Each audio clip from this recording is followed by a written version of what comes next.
Hello student, आज हम एक इम्पोर्टेंट टॉपिक के बारे में मैं आपको बताना चाहता हूँ कि आपको टर्म सिंबल एंड माइक्रोस्टेट है वो NiCl4-2 में कैसे फाइंड आउट करना है। तो इसके लिए मैं आपको बताने वाला हूँ। तो मैंने आगे का जो वीडियो लेक्चर आपको दिया उसमें जो स्टेप है वो स्टेप यहाँ आपको मेंटेन रखना है। पहले आपको ऑक्सीडेशन स्टेट निकालना है। ऑक्सीडेशन स्टेट आपको किसका निकालना है? NiCl4-2 का ऑक्सीडेशन स्टेट आपको निकालना है। तो यहाँ मेटल का ऑक्सीडेशन स्टेट Ni मेटल है, तो मेटल का ऑक्सीडेशन स्टेट निकालने के लिए मैंने यहाँ मेटल लिख लिया Ni+4-1 मैंने क्यों लिखा? तो देखो यहाँ Cl है, तो Cl है उसके ऊपर जो चार्ज है वो -1 चार्ज होता है, ठीक है ना, Cl-1। तो इसलिए मैंने यहाँ -1 है वो -1 उसका जो भी चार्ज है वो मैंने लिख लिया, इक्वल टू जो ब्रैकेट के ऊपर में जो चार्ज दिया -2, तो मैंने यहाँ -2 लिख दिया, ठीक है। आगे देखो 4 इंटू 1 तो 4 होता है, लेकिन यहाँ माइनस है तो मैंने Ni-4 लिख लिया इक्वल टू -2, ठीक है। Ni equal to -2। देखो ये -4 ऐसा इस तरफ ले लो आप, तो यहाँ प्लस हो जाएगा, ये माइनस है तो आपको ये प्लस हो जाएगा, ठीक है। यानी कहने का मतलब है Ni-4 इक्वल टू -2 था, तो ये माइनस है वो आप इस तरफ ले लो तो प्लस हो जाएगा, इसलिए -2 + 4, तो Ni का जो ऑक्सीडेशन स्टेट है वो आपको +2 मिल जाएगा, ठीक है। आगे क्या करना है?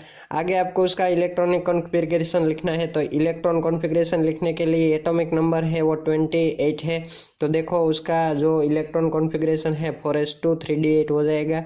Ni+2 का आप इलेक्ट्रॉनिक कॉन्फ़िगरेशन लिखो तो आपको क्या करना है? +2 का मतलब क्या होता है कि यहाँ से आपको 2 इलेक्ट्रॉन रिमूव कर देना है। Ni ने 2 इलेक्ट्रॉन रिमूव कर दिया, तो मैंने यहाँ 4s0 यानी 2 इलेक्ट्रॉन है वो वैलेंस सेल में से रिमूव कर दिया, तो D8 है वो आपके पास आंसर मिला।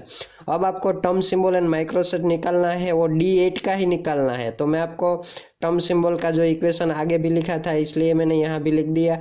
स्पिन मल्टीप्लिसिटी ये है, ये टर्म है, n एक क्वांटम नंबर की वैल्यू है, ठीक है। आगे क्या करना है? यहाँ 8 इलेक्ट्रॉन है, तो आपको 8 इलेक्ट्रॉन ऐसे फिलअप करना है 1 2 3 4 5 6 7 8, ठीक है। 8 इलेक्ट्रॉन आपने फिलअप कर दिया। आगे क्या करना है? पहले आपको स्पिन मल्टीप्लिसिटी निकालना है। तो स्पिन मल्टीप्लिसिटी का जो इक्वेशन है वो इक्वेशन 2s+1 है। s यानी आपको जो भी स्पिन की यहाँ वैल्यू मिलती है वो स्पिन की वैल्यू आपको यहाँ ऐड करनी है, ठीक है। ये इक्वेशन में आपको स्पिन की वैल्यू है वो ऐड करनी है। तो यहाँ स्पिन की वैल्यू आप कैसे फाइंड आउट कर सकते हो? तो यहाँ देखो जब इलेक्ट्रॉन है वो अप साइड में है तो उसकी वैल्यू है 1/2, ठीक है, और ऑपोजिट डायरेक्शन में है तो -1/2। तो देखो यहाँ ये ऑपोजिट डायरेक्शन में भी है और दोनों ऑपोजिट डायरेक्शन में है, तो +1/2 -1/2 कैंसिल हो गया, ये भी कैंसिल हो गया, ये भी कैंसिल हो गया। तो यहाँ 2 पोजीशन है वो अप पोजीशन में मिलता है, उसका जो आप s निकालो तो 1/2 + 1/2 तो इक्वल टू 1 हो गया, ठीक है। तो देखो मैंने यहाँ s equal to a value है वो वैल्यू ऐड कर दी, तो 2 1 जा 2 + 1, तो आंसर आपको मिल गया 3, ठीक है। आप उसको स्पिन मल्टीप्लिसिटी का आंसर है वो 3 मिल गया।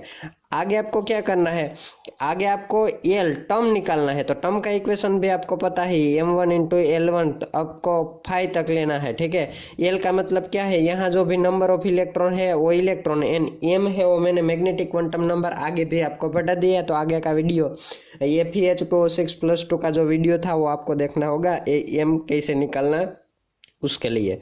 आगे देखो यहाँ मैंने 2 × 2 लिखा, क्योंकि यहाँ m2 मैंने यहाँ देखो m लिख दिया 2 1 0 -1 -2, ये जो वैल्यू है वो वैल्यू m की है। तो यहाँ m की वैल्यू भी 2 ली और L1 इक्वल टू भी मैंने 2 लिया, क्यों? क्योंकि यहाँ नंबर ऑफ इलेक्ट्रॉन 2 है, तो 2 × 2, तो यहाँ 2 × 2 लिखा। यहाँ देखो 2 × 1 तो मैंने यहाँ 2 × 1 लिखा। यहाँ 2 × 0 तो मैंने यहाँ 2 × 0 लिखा। यहाँ 1 × -1 तो मैंने यहाँ 1 × -1 लिखा, और यहाँ 1 × -2 तो यहाँ 1 × -2 लिखा, ठीक है। तो आपको उसका सॉल्यूशन निकालना है। 2 2 जा 4, यहाँ 4 लिख लिया, 2 1 जा 2 यहाँ लिख लिया, 2 × 0 तो 0, 2 1 जा 1 -1 है, 2 1 जा 2, लेकिन यहाँ माइनस हो जाएगा, प्लस 2n -2 कैंसिल हो गया, तो 4 - 3, तो आपको L है वो L की वैल्यू है वो 3 मिल गया, 3, ठीक है।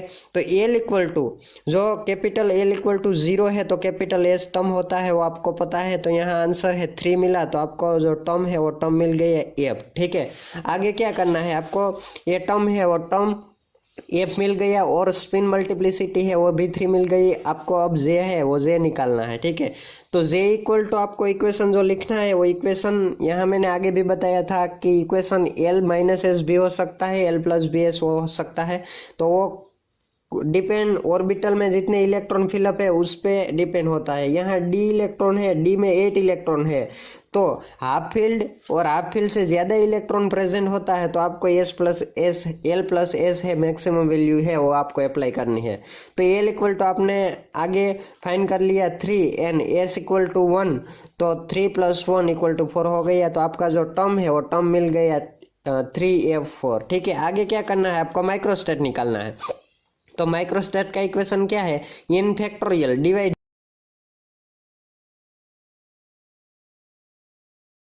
Divided r factorial n minus r factorial. तो आपको पता है n इक्वल टू यहाँ कितना आपको वैल्यू अप्लाई करनी है, मैक्सिमम इलेक्ट्रॉन डी में कितना है 10, तो आपको मैक्सिमम इलेक्ट्रॉन 10, तो n की वैल्यू मिल गई आपको 10, और r जितने प्रेजेंट इलेक्ट्रॉन है तो r की वैल्यू है 8 आपको मिल गई। यहाँ आपको क्या करना है, उसकी वैल्यू ऐड कर देनी है, 10 फैक्टोरियल हो जाएगा, यहाँ 8 फैक्टोरियल हो जाएगा, यहाँ 10 माइनस आर यानी 10 माइनस 8 होता है फैक्टोरियल, तो यहाँ 10 फैक्टोरियल 8 फैक्टोरियल, यहाँ 10 माइनस 8 करो तो 2 फैक्टोरियल मिल जाएगा आपको। अब क्या करना है, फैक्टोरियल का मतलब उसकी कम वैल्यू आपको 1 तक ले जानी है, तो 10 9 8 ऐसे 1 तक। लेकिन मैंने यहाँ 8 फैक्टोरियल है वो लिख लिया क्योंकि यहाँ भी एक 8 फैक्टोरियल है, तो ये कैंसिल हो जाएगा, 8 फैक्टोरियल 8 फैक्टोरियल।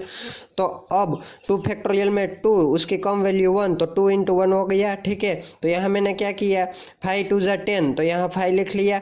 तो आपको पता ही है कि 9 5 कितना है होता है 45, तो उसका आंसर है 45 आपको मिल गया।